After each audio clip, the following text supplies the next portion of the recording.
Thank you for joining us on another episode of Blueprint to Ultra with your hosts, me, Stephen Epifano, and Jeff Winchester. Please don't forget to subscribe to the podcast, and you can now find us on YouTube. So I think the kids say that you got to hit the like button and subscribe so you can stay up to date on the latest episodes. And as always, we want to help you add tactics and strategies to your own blueprint for an ultra. Our guest tonight will certainly help you do that. She is an accomplished ultra runner, having taken on tough races like the Divide 200, Cocodona 250, and most recently the Javelina Jundred in the record heat. She's a community builder and advocate as founder of the Women in Ultrarunning group, where she helps break down the barriers that exist for women and underrepresented groups in ultrarunning. Currently, she lives in my favorite city, Philadelphia, with her husband and works as a pediatric occupational therapist. As an ultra running coach, she has a wealth of knowledge and experience, and we are excited to have her on the show. Please welcome Rachel Bambrick. We are so glad to have you. Hello, excited to be here. Thank you for having me on. Yeah, I'm really excited to talk to you again. I did meet you originally back in August at the Loopy Looper. You were participating in that race, and I was doing a live broadcast, and so it's so good to see you again. Yeah, thank you. Yeah, we had an awesome Women in Ultra Running tent out there, so it was exciting to step away from that for a little bit and chat with you. Yeah, it was great. So we do research, and you also submit some answers to our questions that we do beforehand. We know that you have dancing in your background. You didn't really get into running until you kind of moved to Philly in 2016. So take us back there and kind of how you got involved and started in running and ultra running. Yeah, I grew up dancing. I played ultimate frisbee in college, so really never was a runner per se. Running was kind of what I did to stay in shape for like other sports or other activities. And then I moved to Philly in 2016. Didn't really know a ton of people in the city. And I think it can be hard in a big city to really get to know people and like make connections because there are so many people out there. So I was trying to figure out how to do that and started to come across some running clubs. They were running clubs that would go for runs and then meet at like a bar or get coffee or something afterwards. And I thought that might be a nice way to kind of find my community here in Philly.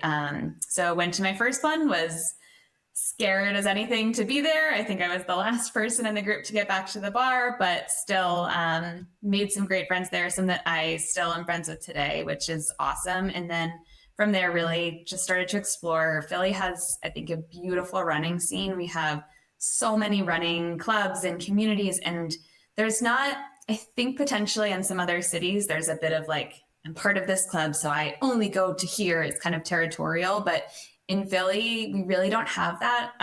It's all the clubs are supporting one another. We'll do collaborative events. So it's a really, really cool, vibrant scene that has truly exploded in the last couple of years. So it's been really fun to be part of it since 2016 and continue to see it grow.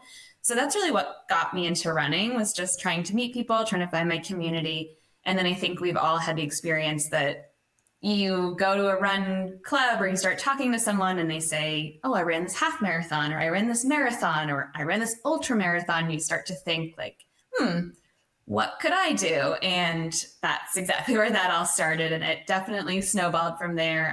Did my first half marathon in the fall of 2016.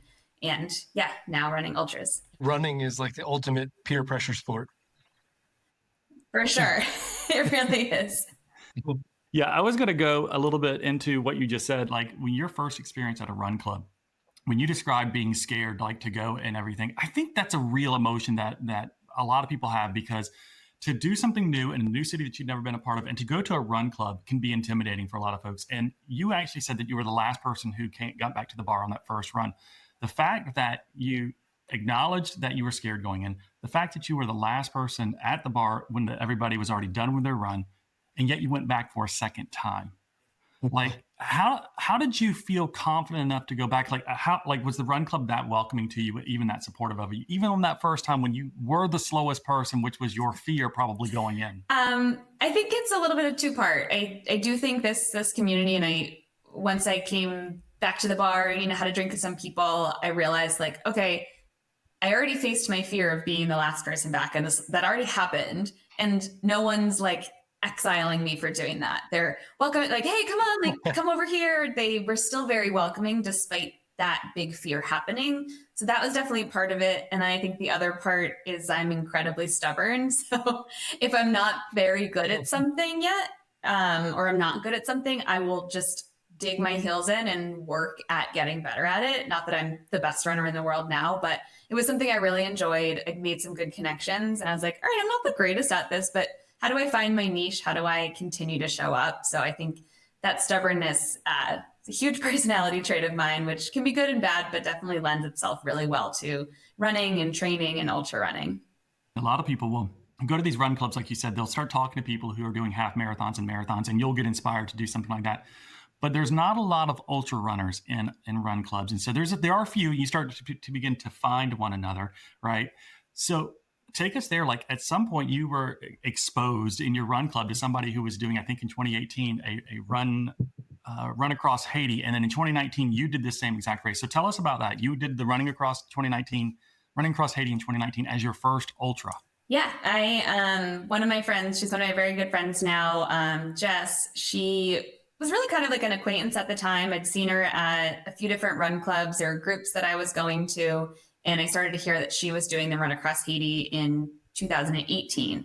And it just really sparked my interest. I'm a sucker for a really good race video, I always say. And they had this really cool documentary, and you're just looking at the beautiful landscape of Haiti, and you're looking at these people taking on such a huge challenge, like running across an entire country. And I just thought that was so cool. I'd run, I think, 1 or 2 marathons at that point. So I was like, I can run sort of far, but this would definitely be a big leap. So I trained with my friend Jess while she was training for the run in 2018, kind of as a way just to learn about it, to get a little bit more immersed in that area. And then I diligently followed along her journey in 2018. And I kind of knew, I always describe it as like the itch in the back of my head or the itch in my brain when I know, like, oh gosh, I don't know when, but I know I will do this at some point. So I applied in 2019 and I got in, and within that race, it's a staged ultra. It's about 200 miles coast to coast across the country. It's completed in 8 days, but 7 days of running, 1 rest day. And the distances vary each day. I think the lowest mileage day is 13 and the highest is about 52. So I never run an ultra, but within that race, I ran a couple. They have a couple 30-mile days. They have the 50-mile day. And then it's a lot of that, like stacking back-to-back runs throughout the week. So that was my first experience with it. It was so wonderful, beautiful, hot, humid, hilly, but got to the finish line. And I think from there, I planned to go back in 2020, but I always say we know what happened with 2020. And unfortunately, they haven't been able to go back to Haiti since then. That there's just a good bit of political unrest in the country right now that would just make it not safe. But then that kind of sparked me to think about, what do I want to do with this ultra thing outside of the run across Haiti? So that was really the start. And then kind of the changes and challenges of 2020 shifted my mind to see, like, what could I kind of do back home, let's say. Yeah, that's great. So one of the things that you said in your email was that it was your first introduction to ultra, but what got my attention is you said it was also the first time you felt like you fit, like that you fit into something. So what do you mean by that? I think the ultra community and even the trail running community in general, I think I found maybe what I was sort of missing in the road running world. I still remember the first trail race. I don't know if it's the first trail race, but the first trail marathon I did up in Ithaca, New York. That's where I went to college. And I don't think this specific race exists. I think it's just the 50 miler, but I forget what it's called. It's like the Gorge, or there's one up in Ithaca. It used to be a marathon and then also a 50 miler. Now I believe it's just a 50 miler. And I remember being there and coming up to the aid stations, and they had a cotton candy machine and they had a grill going with hot dogs and all this stuff. And I stopped and was like, whoa, what is this? It was just such a stark contrast to a road marathon where people are like flying through, grabbing the cups of water, throwing them, and just like all of that chaos was just kind of like calmed when I got to a trail or like an ultra aid station. So I think that was the first part of where I felt like I fit. And then you just you both know, you start to delve more into this ultra community and you find so many like-minded people. And I felt that when I was at the Run Across Haiti, the whole team of people that were there, I just kept thinking it felt like I'd known them forever. Like it felt like they'd been my friends for years. And I think so much of that is because it takes a certain kind of person to want to run ultra marathons, run ultra distances, and be part of this world. And I think that was something I felt like I fit into. That's incredible. And that's kind of what attracted me to the trail groups too. Like I've said it before too, nobody asks you what your splits are when you're running on the trails and stuff like that. Mm-hmm. The first thing everybody asks you when you say you do a marathon is like, what was your time? Nobody really asks you that once you're on the trails, which is great because I don't like to go fast. Same. I like to go far, not fast. Yeah. When you describe that the marathon, like a road marathon with all just the cups and debris and everything, and just the chaos, I was like, oh God, like I can see that when I'm running in a marathon, a road marathon, a road half. It's just like, I hate to say trash, but there's just trash and there's just so much movement, and not like trash like a bad thing. I mean, yes, in some areas it's pretty cluttered, but it just, you don't have that same experience in an ultra, even if it's a trail half marathon or trail marathon. You don't see that same look, if you will. Absolutely. Yeah. It's a different kind of vibe. And that's just, I felt like it seemed to really click. Like running was something I did originally for community. And then I think you find so much of that community out there on the trails, out there during an ultra, like, those multi-day events like Cocodona or Divider. I've just met so many beautiful people out there. And I come back from those events, and despite how hard they are, how much my body hurts, I miss them. I'm like, I want to go see my friend. I want to go see them. And we live in different parts of the country or the world, but you make those like really, really deep connections. And I think that's a really special part of it. Yeah, you can end up running like 30 miles with somebody you just met. And by the end of it, you both shared your entire life stories throughout the whole thing. Yeah, absolutely. That's how I met. I've told this story a few times, but one of my crew members, or two of my crew members for both Cocodona and Divide, I met this woman, Ashley, out at Javelina in 2022. We ran almost the whole first loop together, so about 20 miles. And I'd never met her before. I was wearing a tutu and she commented on that, and we just started chatting and we stuck together for that whole time. I'd mentioned this race called Cocodona that I was going to be interested in. She mentioned she was from Arizona. I DM'd her on Instagram months later and was like, do you remember me? Do you want to be my crew? And for some wild reason, she said yes, brought her fiance. They crewed for, that whole almost week. And then we've been really good friends ever since. They were part of my crew for Divide. And I just think that is so cool. And I tell people in the ultra community that story, and they're like, oh, what? Like, yeah, but that makes sense. That's amazing, but it makes sense. But then I tell people who don't quite know this world that story, and they're like, wait, what? Like, why would anyone do that? So it is really fun.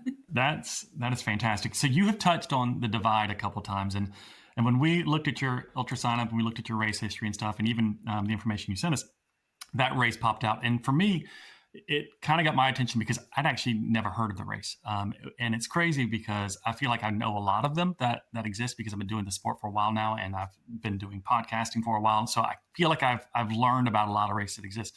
I'd never heard of the Divide 200. And so when I saw that in your email and I tried to find it on UltraSignup, it's not listed. And I thought she's making this up. It's some sort of thing that's not even real.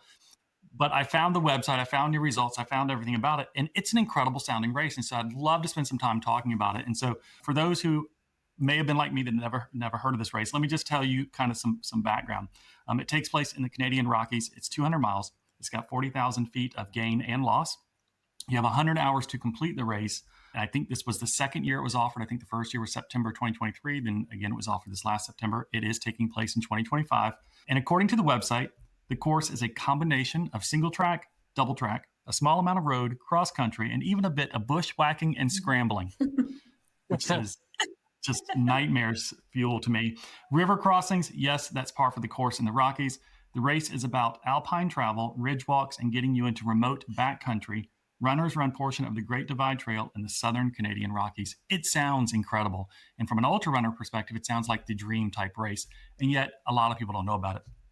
How in the world did you hear about this race and why did you sign up? Yeah, great questions. I don't know if you guys are familiar with Andrew Marvin. I think fairly well-known guy in the ultra world. I met him at Cocodona. We bounced back and forth a lot and had some pretty funny interactions where he thought I was a pacer for quite a bit of the race until the very end. He's kind of delusional on top of Eldon. He's like, wait a second, you're running? And we had this very funny moment. So kind of have stayed in touch with him ever since. And his girlfriend, Regina, ran the race, and their friend, Kathleen, ran the race in its inaugural year in 2023. So I'd known Andrew by then. I'd been following him on social media, saw him posting about this race. And like I said, I'm a sucker for good race videos, content, pictures, whatever. And I started seeing these pictures, and I was trying to figure out what, I think Cocodona kind of gave me the bug to do more 200s. And so I was trying to figure out what I wanted to do for 2024. Was toying around with Moab, a couple different things, but then I learned more about Divide. I talked to him about it, and he said, overall it was like a well-run race. It was their first year, but it was beautiful, et cetera, et cetera. So I put my name in the lottery.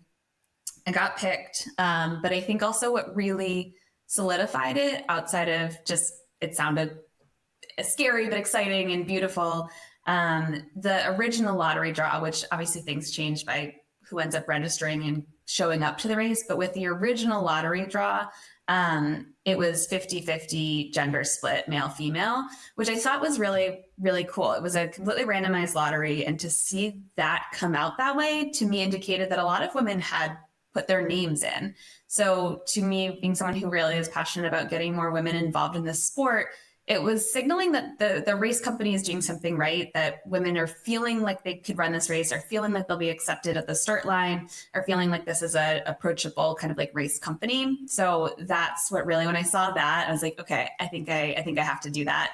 I think the statistics of who got to the start line is a little bit closer to what we more normally see. But I think just seeing that happen organically in the lottery poll solidified why I wanted to do it.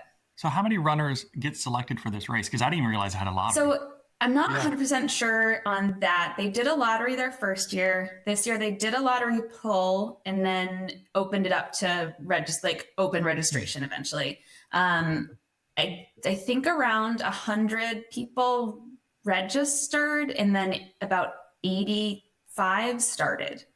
So I think it was around that. I know, just because they go into such remote areas and permitting can be so tricky, that just from listening to podcasts with Brian, who's the race director, I don't think they have aspirations to grow it much bigger than about like 100, 125, just based on the areas that they're going to. So, with being about 87 or 85 starters, I believe this year, that's, not too far off what I think they could ever see the race growing to be. I think that's a good point, because a lot of people, when we think about social media and we think about the influence that races have on us, like that we're drawn to, we see a lot of the big races that can take hundreds and hundreds of runners. But there are a lot of race directors that are limited on the courses that they choose because they want to take runners on remote locations, remote trails that are limited by regulations and permitting, that they can only have so many runners on a trail due to just trying to preserve the actual area itself. And so I don't want somebody to hear, well, only 85 or 100 people sign up for the race, and yet there's a lottery. The reason that's the case is because of permitting issues, more than likely.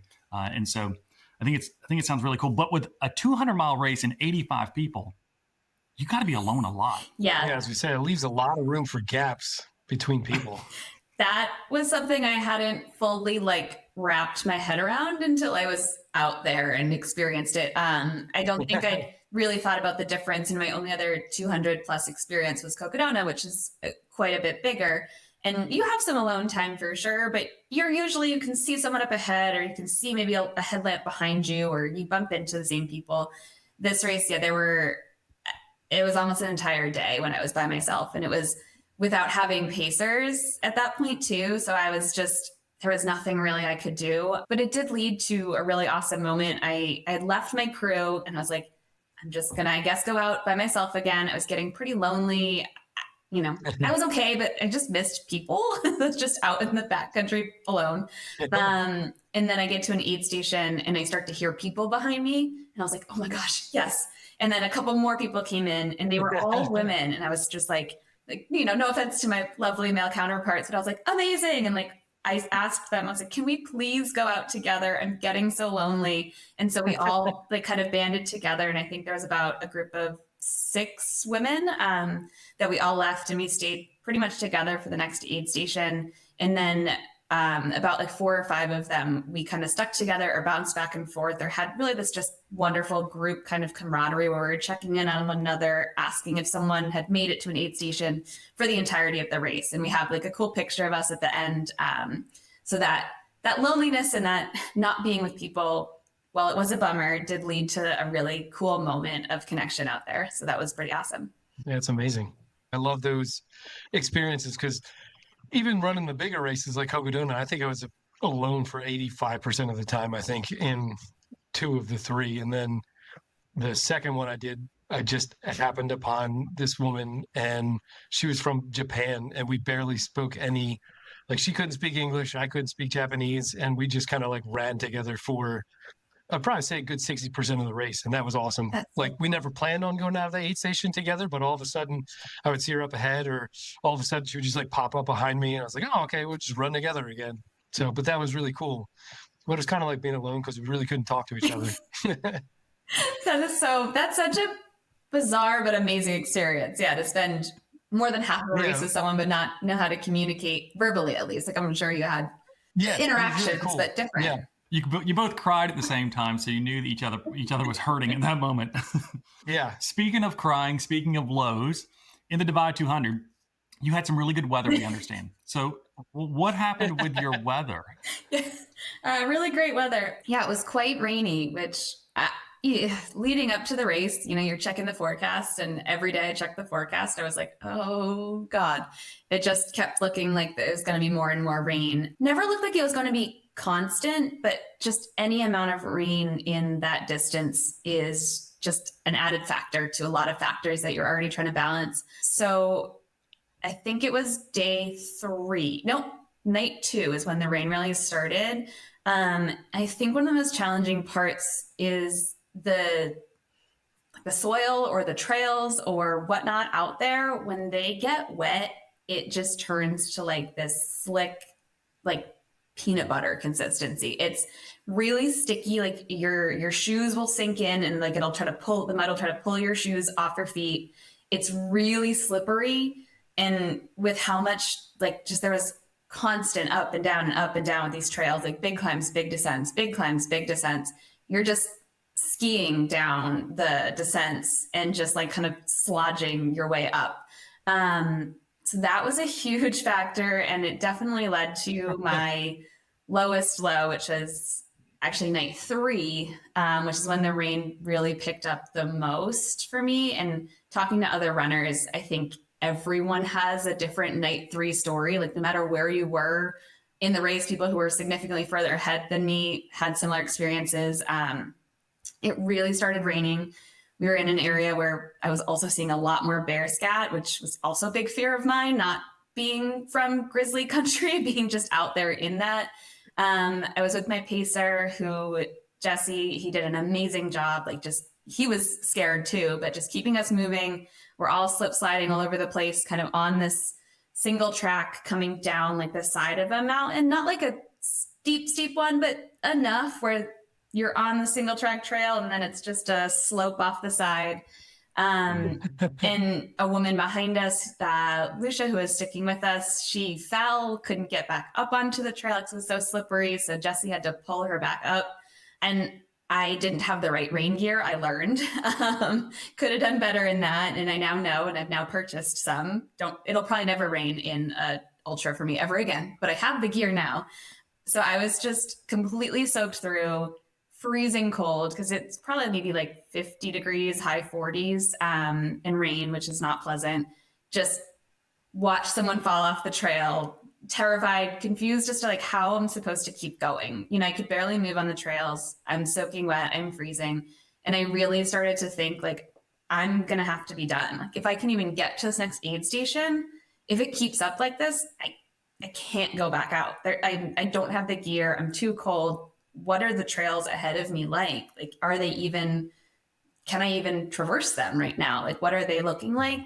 So that was pretty scary. And I don't think I've ever had that true, like, I think I just have to be done feeling. Especially for a reason that, well, not having the right gear is in my control. The weather is out of my control. So I think having that, feeling like that was going to be taken away from me was frustrating and scary in a way where it wasn't so much like something that happened to me. It was something that was happening to everyone. So somehow made it to that aid station. I think it's probably the worst for wear I've ever looked in my crew. Just shaking, freezing cold, soaking wet. And I just fell asleep, which was a blessing in disguise because I usually have a lot of trouble falling asleep, especially night 3. Your body and your mind are just working in overdrive. But I was so cold and so wet and so tired and kind of scared that I just passed out. Woke up once, it was still raining, and I just went back to sleep. Woke up again, probably about an hour after I originally wanted to leave that aid station, but the rain had stopped.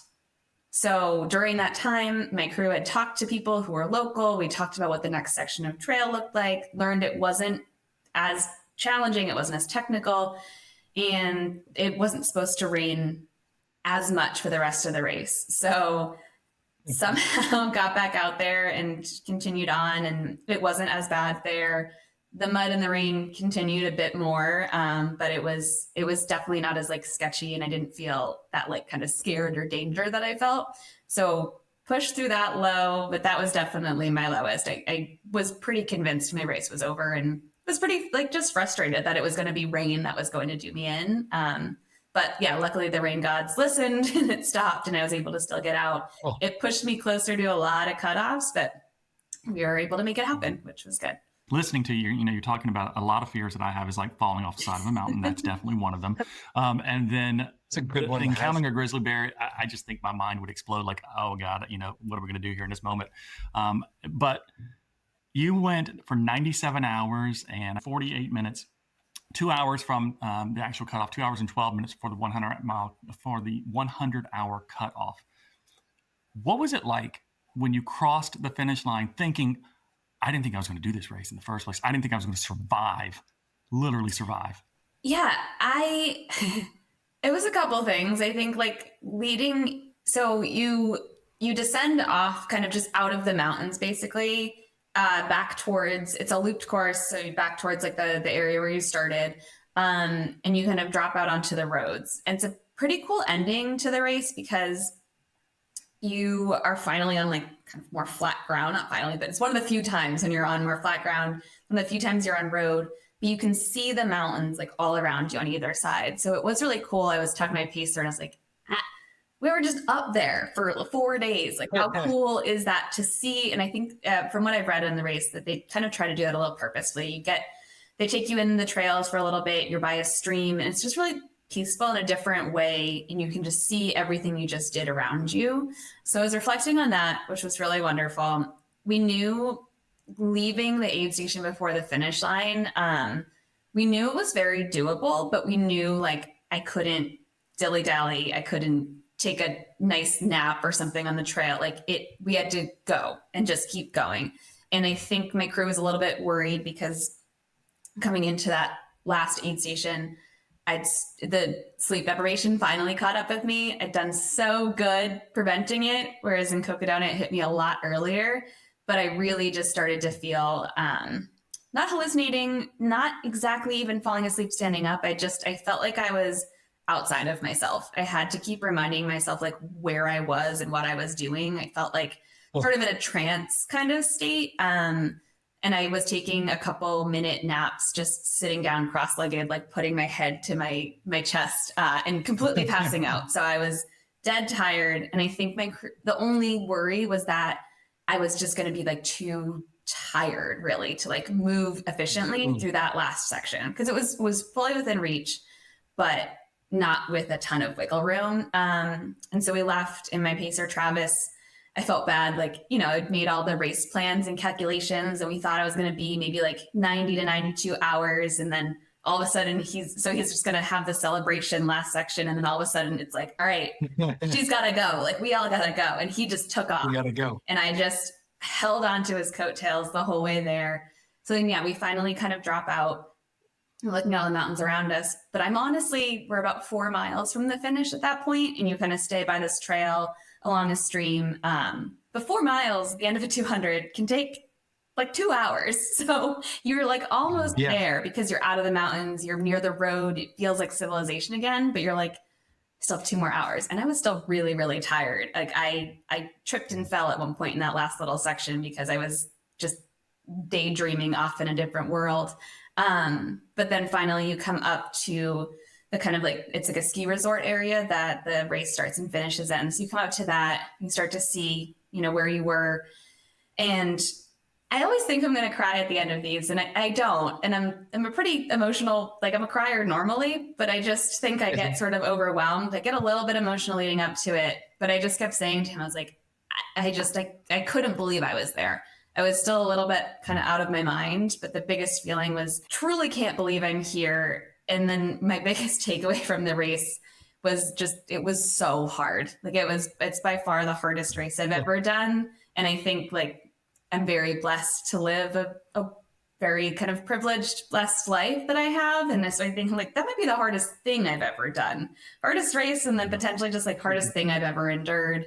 Because I do have the privilege of being able to choose to put myself in some of those situations, which definitely is a big blessing. But yeah, my big takeaways are like, how the heck am I here? Because a night ago I was like freezing cold with like almost probably hypothermia, like in a car, thinking my race is over. And then, a day and a half later, we made it to the finish line. So hardest race I've ever done, but so beautiful, so challenging. And I don't think I've ever been so proud of myself. So you can't get that feeling without the hardness of the race.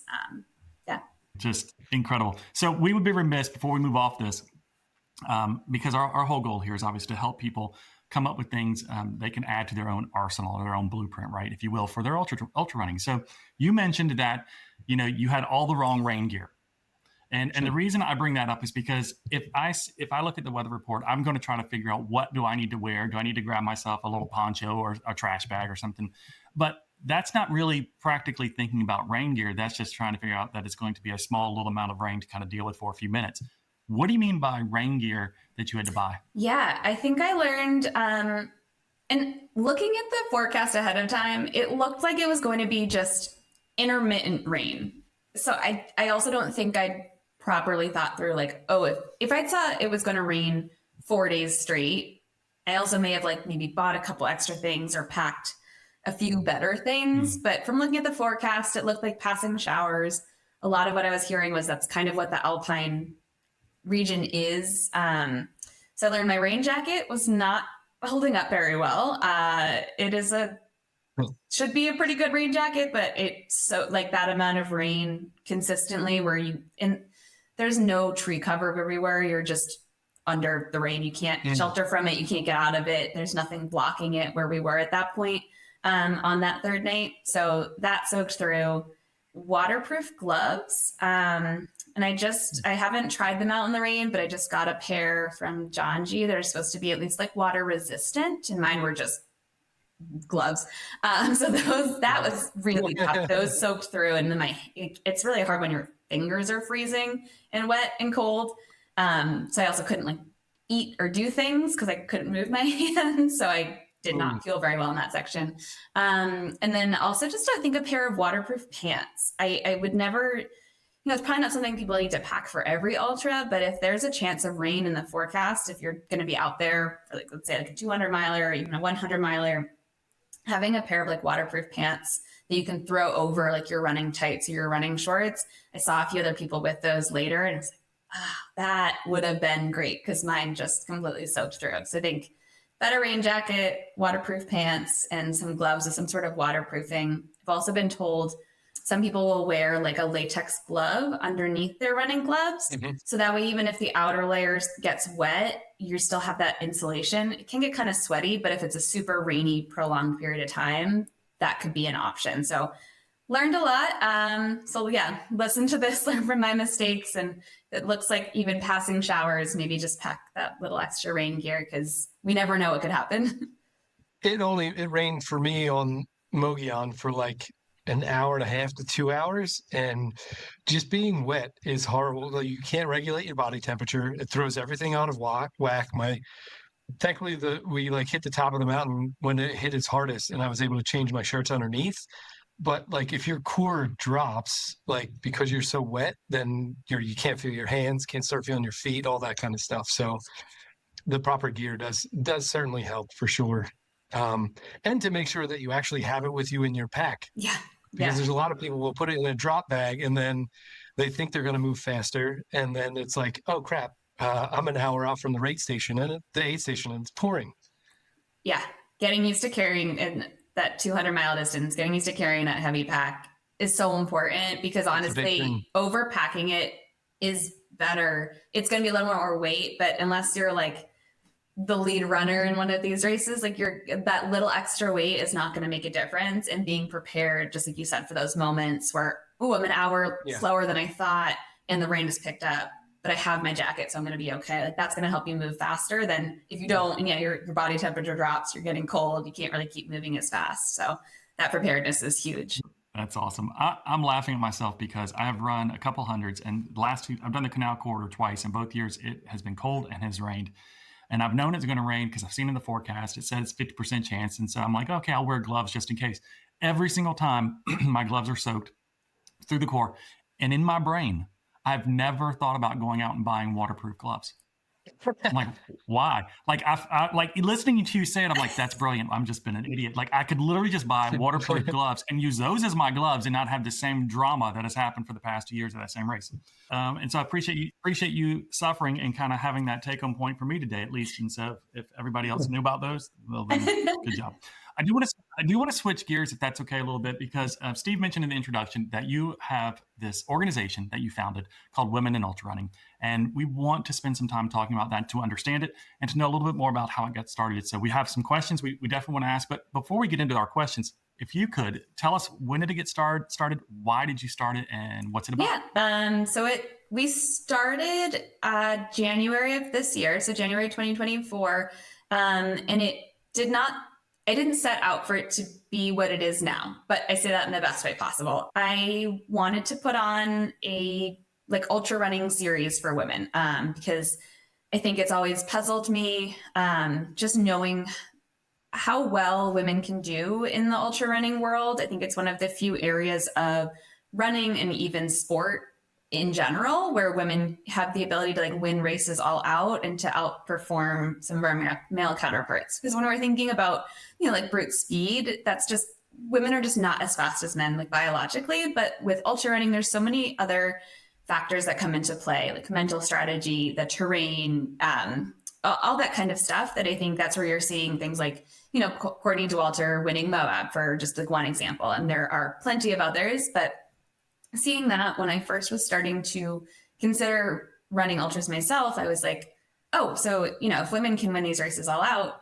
there must be tons out at these races. We must be, 50-50, 60-40 gender ratio, because it's an area that we can do so well.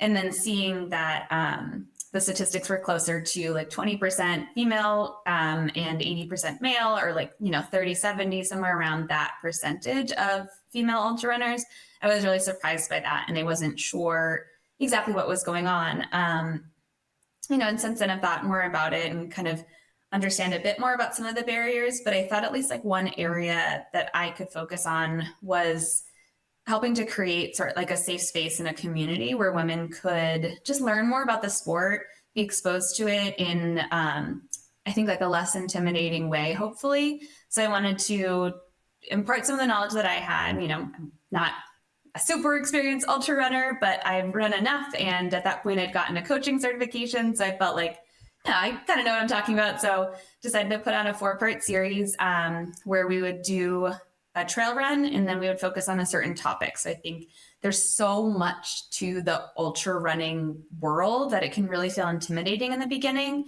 And unless you, just happen to know the right people, or unless you have the funds to hire a coach, it can feel I don't know where to even begin.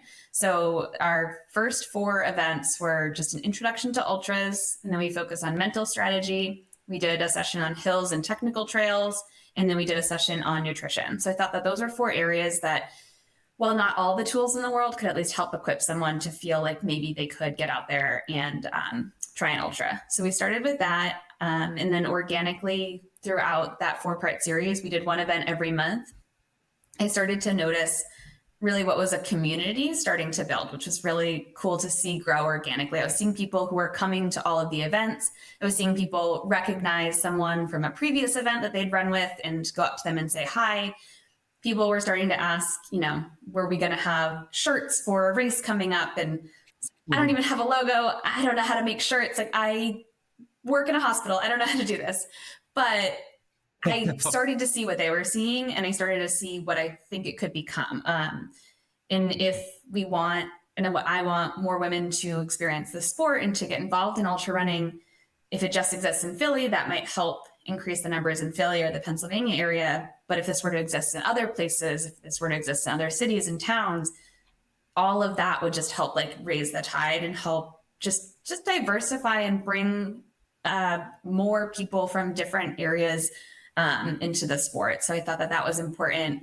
That's where we kind of shifted gears a little bit from obviously an event series to a run group to now something we are now an established nonprofit organization. So that's been a really exciting, scary, confusing thing to have done over the last year. But I'm hoping that we just continue to see it grow, and it's a community and a resource that can help more women access the sport. So I have a quick question on that. Not why. So you said it was 75, you said 70, 30, 60 or 80, 20. So let's call it 75, 25%. Yeah. So why do you think there is such a disparity? I think, and this is something that I also hope that we are able to do kind of some research and like polling on in the future. So I will say the caveat that this is just some of my personal like thoughts or things that I've read. But I think it's a lot of different factors. I think there's the factor of women really having still in society these more like a lot of being viewed as having a more of like a homemaker kind of role in society, or being looked at like as the caretaker in the family, even though that's not necessarily something that's always happening anymore. It's still like a way that society looks at a lot of women. And so I think women are more often asked questions when maybe they're going for these long training runs or considering signing up for these races of like, well, who's going to be at home with the kids, or who's going to be taking care of X, Y, and Z. Whereas I don't know necessarily that, my male counterparts are asked that as often. It's like, wow, really cool. Like, what an awesome adventure race. Whereas I think sometimes women are asked those questions and then they might start to think, okay, yeah, I guess maybe I am being selfish by leaving, my kid with a babysitter while I go on a long training run, or maybe I am being selfish by not being able to help like around the house as much because I'm training. So I think that is definitely part of it. I think the ways that races are advertised, I think, can have a role in this. I think it's something that I kind of go back and forth on, where a lot of ultras are advertised as like the hardest thing you'll ever do, or the toughest thing out there. And they're very like, I always describe them as like dark and gritty and grueling. And while I love some of that aspect of it. Like, I really like challenging myself. Like I said, for Divide, it was the hardest thing I've ever done. And I wouldn't have so much pride in myself if it wasn't so hard. But at the same time, what draws me to ultra running, like we talked about in the beginning, isn't if it's the hardest, most you're going to break yourself down to build yourself up kind of thing. I love the community that I meet out there. I love wearing glitter when I run. Like, I love meeting people and having wonderful conversations. I love the aid station food. I like when the aid stations are themed. Like, all of those things are also part of ultra running, and I think can coexist at the same time with like a race being really hard and challenging. And I think, just the fact that I feel that way, my guess is that there are other, women and men and, folks across the gender spectrum who feel that way as well. But ultras are often viewed, they feel very like traditionally masculine in that like traditional sense that I think may prevent some women from feeling like they belong there and feeling like that race would have something for them to offer. With that as well, then we have a few layers of things that may be preventing women from registering for these races. And then I think that creates, when you're looking up a race, you're going to go to their social media page. You're just going to start scrolling through pictures. And when you scroll through pictures, if you look at the start line and it's mostly men, if you look at the start line, we can think about this in a lot of different ways. If it's mostly, folks who are white, if it's mostly folks who don't look like you, don't feel like you're going to not feel like you have a space in that race. You're going to not want to maybe be there because will I fit in? Will I know someone who feels like they can connect with me? And that's obvious that I've made some amazing connections with people all over who are like me, unlike me. But when you see that, it feels intimidating and you're not sure if you belong. So then you start to see that, and that also is a deterrent for signing up. So I think there's, some societal things at play. I think there's the ways that races are advertised and really, considering how are we going to appeal to a broad variety of people so we can have a diverse, start line, and then making sure that we're representing the whole gamut of people who are at our races. I think that's certainly not all of it. There's things like pregnancy deferral policies, having menstruation products at races, and having some of those maybe not so good experiences in the past that might deter people from coming back to certain races if those things aren't options. Whole gamut of things, but I think those are at least some of the things coming into play that are causing a bit of that disparity.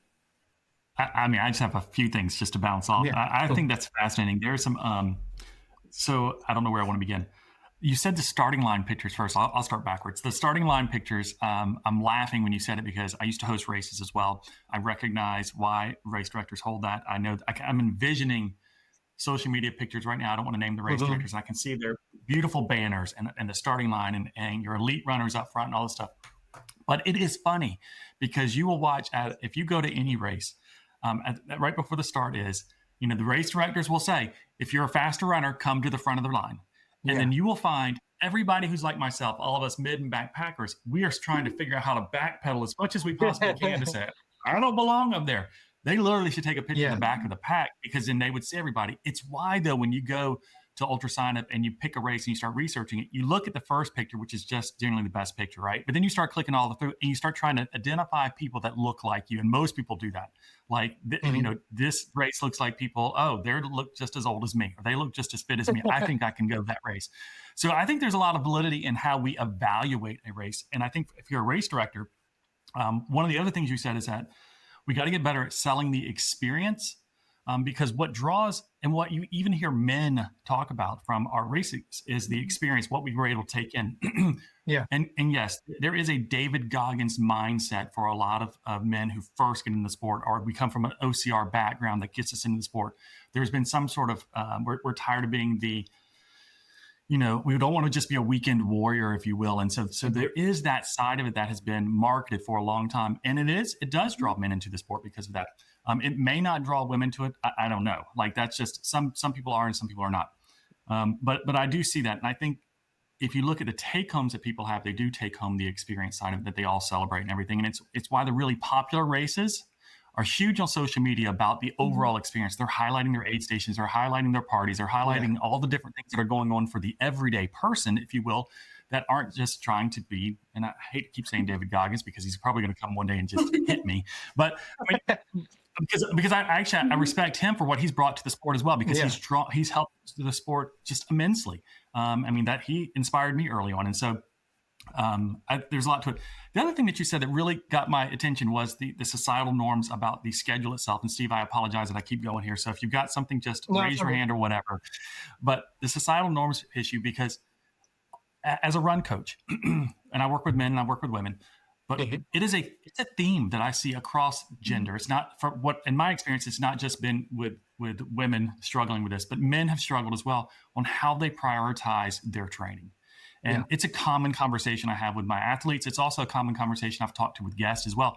It's this balancing. I think it's a struggle that, regardless of gender, all ultra runners are faced with, is how do they make sure that their families feel valued? Now, from a gender perspective, a woman may feel a different personal pressure than a man at that, but I think both experience it. I just think how they respond to that pressure may be different in how it manifests. But I think it's a valid point. I think we all struggle with this balancing of family time and stuff. And So I think those are all like logical reasons that maybe that's some of the issues that you see. So, Steve, anything to add to that? Yeah, the only thing I was going to say is like, do you think it's running in general, or like, because I think like I just did the New York City Marathon and it was 55% women and 55% men and 45% women. So do you think it's just like ultra running maybe hasn't caught up with that yet? Because I think the New York City Marathon did a great job with that. They highlight all the women. They do that. They highlight everybody pretty much. And they do that. They do sell the experience of going to New York and being in New York and everything. Do you think that this ultra running hasn't caught up with that yet? Or, what do you think that factor is there? Yeah, I think part of it is it's in a lot of senses not lagging behind, but yeah, a lot of the changes and things that we see happening in road running or just people getting into the sport. Like road running, I think is booming right now. I've spent the last year working at a retail running store, and so many more people are getting into running, which is amazing. But yeah, naturally people are going to start running, and then if they want to in their own time, come to ultra running. So I think that's definitely part of it. And then I think there's some more specific things with ultra running, kind of like just the way that I still think there's this, when something feels so tough and so hard, that tends to more align itself with these like traditionally masculine things. There are incredibly tough and tenacious women out there, obviously, but when we're just looking at like where we've come from as a society, like those are usually that kind of thing, that gritty toughness has been more aligned with like traditionally masculine roles. And I think women maybe don't see themselves there as much. Not that they shouldn't, but just that it's just taking a bit of time to see.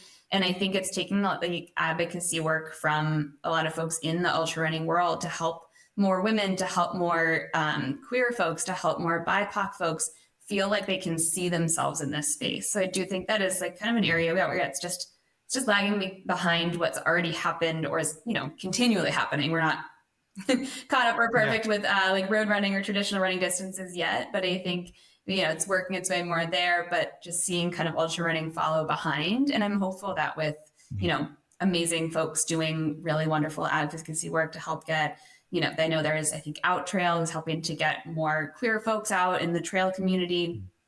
I know there's like We Run Long, who just hosted a trail running camp for BIPOC women, I believe.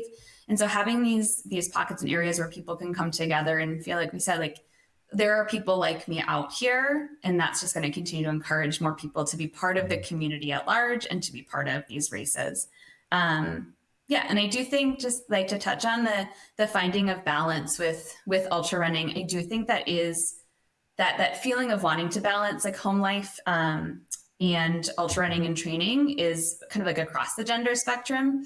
But I do think, and all of this is just my thoughts, so I don't have statistics on it, but I do think that women at a higher rate are asked by like maybe non-running peers out in their life a bit more, well, why aren't you with your kids? And I think this just still lives in these old gender stereotypes of women being homemakers, women, being with their kids, taking care of the home. That still exists in our society, even if we're starting to, I think, move past it a little bit and see women in a variety of different roles. But I still think that bit of societal pressure is a little bit higher for women, where internally across the board, I think people are trying to balance life and work and kids and running and everything. But having people in your ear say like, oh, who's home with the kids? Probably happens just a little bit more for women. So I think it kind of increases that challenge just a bit more sometimes. Yeah, I mean, I'm not going to disagree that question is probably asked. I'm not disagreeing with that at all. I think it's fascinating to me because the tension or the twist of it all is the idea that ultimately you and I both know, even at the very beginning of the show, we talked about when you first ran your first ultra, the run across Haiti, that you felt like you fit. And the issue isn't that women are being excluded from the sport. It's that they don't recognize that they have a place at the table, right? It's like you can come in because it's one of the most welcoming environments that they can be a part of. And that perception, or whatever the reason is that this disparity exists, it's good to try to get that out of the way, because ultimately we know what the community is. And from my side, I'm like, everybody's welcome.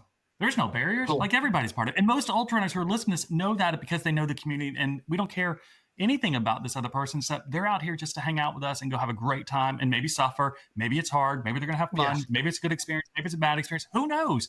But ultimately, we respect that individual regardless of gender, sex, any of it, right? And so it's funny because on this side of the table, not table like between us, but like on this side of the conversation and being in the sport, I know that's what the community's like. And so for women or men or people of color or queer or whatever that is that don't feel like they have a place, that's unfortunate because ultimately we know what the community can support. And I want to grow the sport. You want to grow the sport. And I think everybody does. And it takes all colors and shades and taste, if you will, right? And I think it's a good thing. So I think it's a good organization. I think it's a fantastic thing you're doing. How does somebody get involved if they want to? Yeah. Women, how do women get involved? Sorry, because I'm sure I don't have a place. We have a place in the community at large, but for our groups, we are women or femme presenting folks. I very much stand by. We welcome all women into our group. If you want to get involved, best way to like find us as a touch point would be to find us on Instagram. We're just at Women in Ultrarunning. But then from there, I highly, highly encourage folks to go to our link tree and to find us on Halo. So it's an app that just helps create community in a deeper sense. I think of it as like a Facebook group, but better. So I think a lot of groups are using Facebook groups where you can go in, post something, community members can comment on it, etc. But in Halo, you can have we have specific chat categories all delineated out. So you could hop into the race category and say, or the race chat topic and say, I'm considering this race. Has anyone run it? What's your experiences? You can hop into our nutrition chat and say, has anyone tried this? Or I'm struggling with nutrition right now. What would you suggest? And we have folks from all across the country. I think Canada as well. So folks from all over, part of our Halo group. So you just also have access to this wide community of women who are interested in ultra running, some who are coaches, some who are experienced ultra runners, and some who have never run an ultra before, but are just curious and are using this as a way to learn more about a new sport and to kind of understand what it might be. I always encourage folks that you do not need to be an ultra runner to be part of our community, to be part of our group. When we go for our group runs, we're not running ultras. We're running very approachable, like 60 minutes on trails. We're talking about different topics. We're practicing using our poles. We're trialing nutrition. You really just have to come with an open mind that maybe you want to learn more. You want to be part of a community of women who are interested in this sport, who are interested in running outside together. And you just maybe have to have curiosity to learn something about a new sport. We have some people in our group who have come to a lot of our Philly events who I don't know if they have aspirations to ever run an ultra, but they've really connected with the community and they've now volunteered at an ultra, or they've come and spectated and cheered at them. So being part of the community does not mean you have to be an ultra runner, that you have to run 200 miles or something. You just have to be curious, to be a welcoming community member, to be part of our group. So highly encourage, find us on Instagram, and then also join our Halo, because that's where we really can form some of those deeper connections, which I think are important. And just like you said, I know, and a huge reason behind starting this group was I've had so many magical experiences out there during ultras, and I've made so many beautiful connections, and I just want more people to be able to experience that. And I just want more people from a variety of different backgrounds to be able to see that and to feel that, because it's already such a great community, our ultra community. And I know it will just be even better when it's more diverse and when it's just a broader, spectrum of people. So I think that's, to me, like the most important part is we know what's out there. It's just now, how do we kind of take a step back, look at the intersectionality of it all, and figure out how to help bring people in that have felt excluded in the past. So figuring out why, how do we help bring people in? I like that a lot. I think it's great. Steve, do you have anything else? Yeah, like you said, Jeff, like we want to grow the sport. So along with like, how do we help? How do men help with that? Yeah, I would say just like things that we're doing right now, be a supporter, be an advocate. Things like, having me on this podcast is really helpful. So showing we are men in this sport, but we're really interested in helping to diversify it. We're really interested in learning more about what you're doing to helping just to spread the word. I think that's the best thing to do. And then also if you know, are chatting with a female ultra in your life and they start talking about challenges they faced, just be a listening ear. It doesn't always have to be that we're, you know, providing concrete solutions, but just listening, empathizing, there we go, and being a supporter and a champion of some of the female ultra runners in your life, and just helping to uplift other voices. I always say, like, I also carry a lot of privilege in my own life with different ways that I am in the world, and how can I use my privilege and my voice to uplift others that maybe have less than I do. Same thing kind of goes. How can we use the privilege that we have? How can we use the voice that we have to uplift others that maybe have a harder time sharing their story? That made sense. Yeah, to say that you have privilege also, I think that's actually how we should all position ourselves in whatever communities that is our normal community that we're a part of. We do have some level of privilege there because that's our normal community. And we're going into a community that's not where we see ourselves a lot of times, then that's a place we don't have that privilege. Somebody else does. And so we should always be mindful that people have a privilege in a community that others do not, all the time. Yeah, absolutely.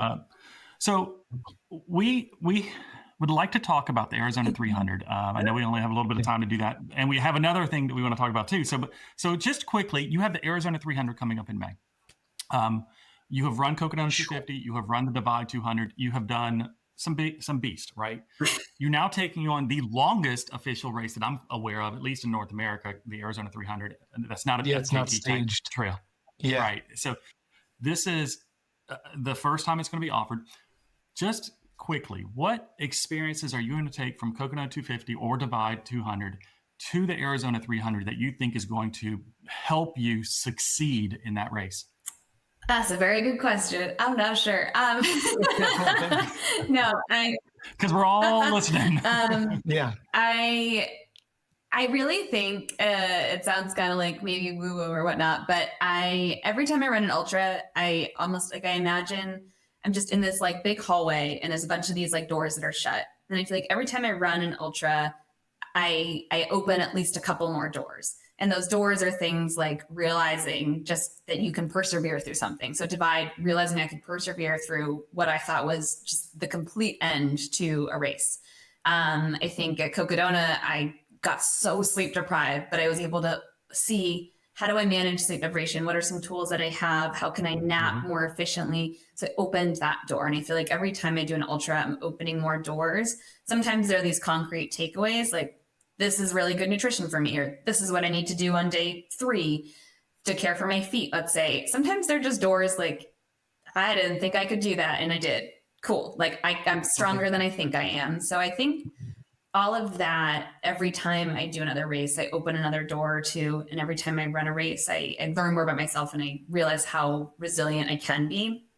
So that's huge. All that being said, though, I don't know if I can run 300 miles. I hope I can, but I couldn't pass up the concept of doing it in its inaugural year. I think I was like a bit drawn to that. I mean, it can be a little scary because it's the first year of a race, like anything could happen, but I just thought, like, how cool could it be to be one of the first people, one of the first women, hopefully, to finish in its first year? Like, that's kind of something you can have forever. So that was a big draw. And if I get into Black Canyon, I'm on the wait list, and if I finish Arizona Monster, I'll have raced over 800 miles in the state of Arizona, which is just kind of very silly because I don't live anywhere near there. That's pretty cool. Yeah. I'm like, that'll be cool to check that off. I don't know how people do races like that aren't near them. Like, Cocodona is within driving distance for me. I don't know how you prep, one, to be the first on the roller coaster for the 300, and then also you're like 2,000 miles away from it. So I don't know how you've done that many races in Arizona with all the other logistics that come along with it. I don't know why either. I think part of it, I think Arabipa is a great race company, so I've been drawn to their races. I think that's a lot of my numbers there. Yeah, but I do think part of what draws me to ultras in general is the adventure of it all. Like, I love going somewhere new. I love being somewhere and thinking, like, why the heck else would I ever be here? Like, why the heck else would I ever be in this like remote backcountry area in Canada? Or I remember at the end of Cocodona, I was on top of Eldon in the middle of the night. It was freezing in the wind. And I was just like, why the heck would I be up here normally? Like, this doesn't make any sense. But I think that's really cool. So I think doing these races that are, a bit further away, it is definitely part of the motivation to really put myself in these spots and be like, I probably would never see this otherwise. And how cool is that? So one last question on the Arizona 300 before we start wrapping up, because we have one thing after this, but one last thing on the Arizona 300. Assuming you're doing all this other training on it, what's the one thing that you will make sure you do to prepare for the Arizona 300? It's probably not as like punchy of an answer. But I think just like prioritizing training within a busy life. I think I've seen what happens when I let training kind of like fall a little bit to the wayside and I focus, like I get busy or, I prioritize some other things. But I think I saw with Cocodona and then also really with Divide this year, this is the busiest I've ever been in my life, trying to work, start run coaching, manage women in ultrarunning, and I was trying to train for Divide. And I kept thinking to myself, like, I can't let training slip because then I won't be able to finish. And that's really what I want to do.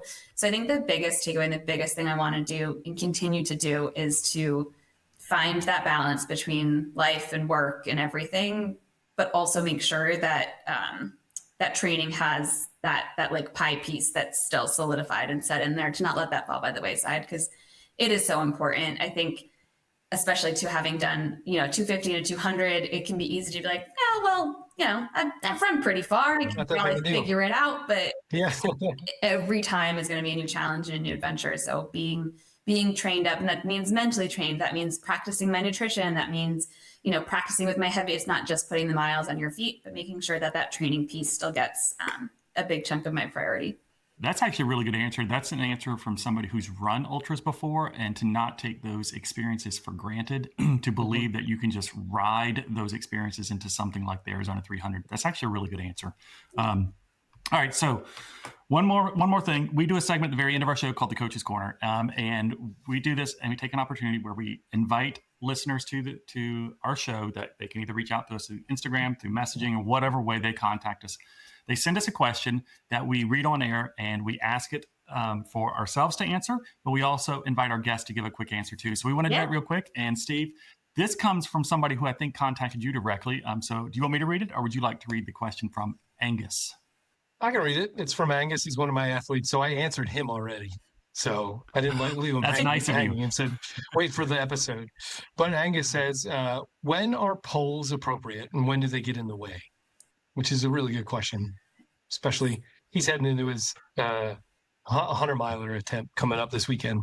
Yeah, I don't know the answer to that very well. And the reason is because I don't have many races I've participated in that have had poles. However, what I tell athletes who are using poles or need to use poles in their races, most important thing you need to do is to train with them, because even though they're super light and they don't weigh a lot, your shoulders, your upper back, if they're not used to carrying poles, they're going to wear down a lot faster than you think, and they're going to wear down faster than your legs that you've been putting a lot of time and energy in. And so I invite those who think that they're going to be using poles at a race, make sure that they train with them more than they think they need to, and probably add a little bit of strength work as well on top of that to work on upper strength. So that's my answer.